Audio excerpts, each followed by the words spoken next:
At more than 200 sites throughout Minnesota, watershed professionals are taking the pulse of rivers. They're part of the Watershed Pollutant Load Monitoring Network. This network measures the amount of several pollutants traveling down Minnesota's major rivers and streams. Through intensive monitoring, this network measures and compares regional differences in water quality. The data also help determine long-term water quality trends. Depending on site conditions, you might need to determine the stage of a stream by measuring the distance between a bridge and the water surface below. This program provides a tutorial on how to do that. Jim Pogarels is a hydrologist with the Minnesota Department of Natural Resources. He's on the Long Prairie River near Motley to show how to properly take a tape-down measurement from a bridge. Today I'm going to show you how to take a tape-down measurement. First thing I want to do is find the established reference mark. You can find this location in the station description you have been provided. If you're unsure of the location, contact the DNR or MPCA office. On concrete bridges like this, it is usually in the form of a chiseled square. Some reference marks will be in the form of 3 saw marks that are usually on some metal structure on the bridge, either the top of a culvert or a bridge pier. So after you have found your reference mark, you'll want to take your tape down reading.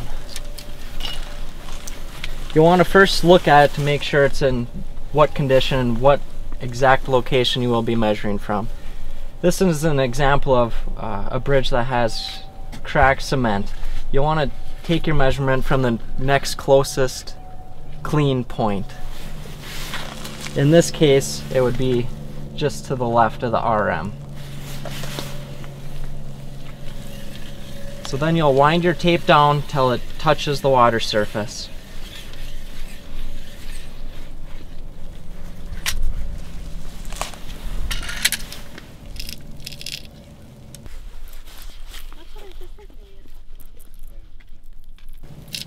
Then after you get your measurement, you'll want to record this to the nearest hundredth of a foot. You'll want to take your bridge to water measurement minus your reference mark elevation to obtain your measured stage. Some sites may be difficult to get an accurate reading because of the waves caused from the wind. In this case, you'll want to measure from the top of the water to the bottom of the water and try to get the best average you can. Finally, after you calculate your measured stage, it'll be helpful to compare this number to the logger value to make sure your measurement is accurate.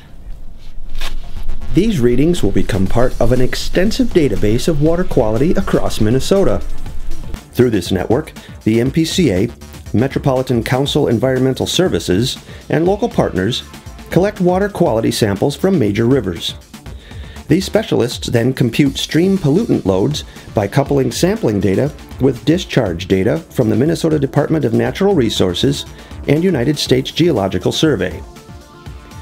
This monitoring work is funded by the Clean Water, Land and Legacy Amendment. The MPCA coordinates and oversees this network of professionals from state agencies, local governments, and watershed groups.